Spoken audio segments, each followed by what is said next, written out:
Dans cette vidéo, nous allons commencer à parler de la réalisation du DSE, donc diagramme de séquence étendu ou détaillé, on dit aussi, pour s'enregistrer.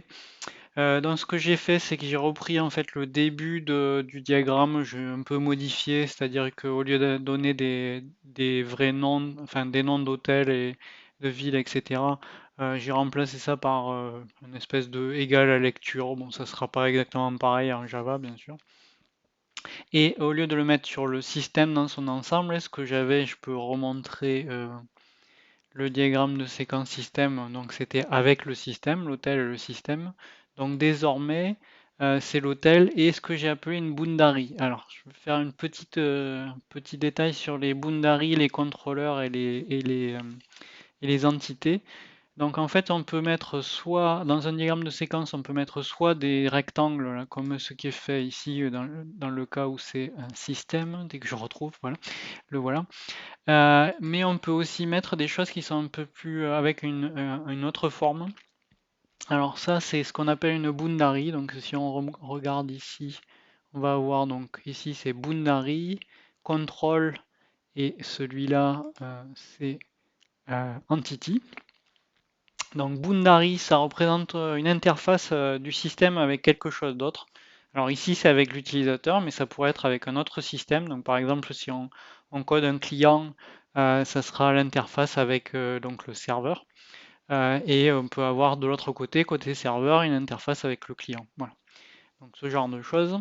Donc ça, c'est donc les interfaces, tout ce qui gère les entrées-sorties. C'est pour ça que c'est là-dessus que je vais gérer les entrées-sorties avec l'hôtelier qui va me fournir des informations sur son hôtel.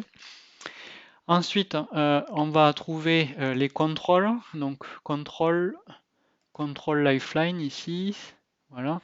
Donc qu'on appelle des contrôleurs aussi.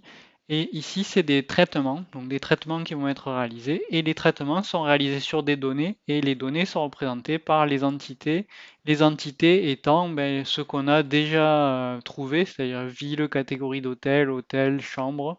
Mais aussi, j'ai rajouté système de réservation qui est un ensemble qui va gérer l'ensemble des villes et l'ensemble des réservations. Voilà. Et donc ça permet donc comme ça de représenter de façon un petit peu différente les différents objets qui vont être manipulés dans notre système.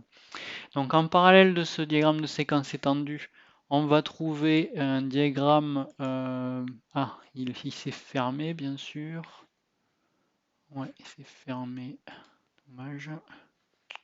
Et j'ai eu un petit problème d'authentification. Depuis, j'ai perdu. Ça va être celui-là. Non, c'est pas celui-là, ça n'a rien à voir. Bon, je le présenterai peut-être dans une autre vidéo. C'est un diagramme des classes participantes. En fait, on part des diagrammes de classes métiers et on va rajouter les classes que j'ai montrées ici. Donc, système de réservation, mais aussi le contrôleur et la boundary. Donc, on a une boundary pour l'enregistrement, un contrôleur pour l'enregistrement. Et le système de réservation est plus global.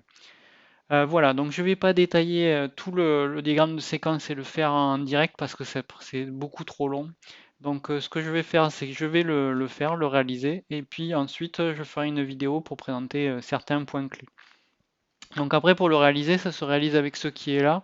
À part les opts, en fait on ne peut pas les obtenir directement là. Donc en fait il a fallu que j'aille voir un exemple où il y a un opt que j'ai trouvé ici en faisant une recherche au OPT Visual Paradigm Online et en cliquant sur Use this template, il nous donne un exemple correspondant à ça et on peut faire un copier-coller du OPT. C'est pas très pratique, mais c'est une solution. Sinon, il y a toujours la solution d'installer Visual Paradigm sur votre machine. Donc c'est une application euh, normale, une application qui s'installe et vous aurez plus de possibilités que ce qui est sur la version online. Voilà, pour pouvoir faire ce diagramme de séquence étendue, ce que j'ai fait, c'est j'ai fait un petit algorithme.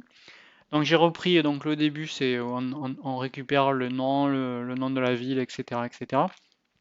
Et ensuite, on va chercher la ville si elle n'existe pas, la créer, chercher la catégorie si elle existe pour la ville, si elle n'existe pas, la créer, créer l'hôtel et ensuite faire une boucle pour aller créer les différentes chambres de l'hôtel. Voilà, j'ai fait l'algorithme comme ça, c'est-à-dire d'abord toutes les entrées-sorties et ensuite le traitement pour ce qui correspond mieux à ce qu'on va faire en STRI. On va faire des applications clients et des serveurs à partir du master et vous en avez fait d'ailleurs en L3 en C. Et donc l'idée c'est de faire ça, c'est-à-dire ça fera sur le client et ensuite il y aura une communication avec le serveur qui fera cela. Voilà. Voilà, c'est tout ce que je voulais dire dans cette petite vidéo d'introduction et on se retrouve pour la description du DSE terminé.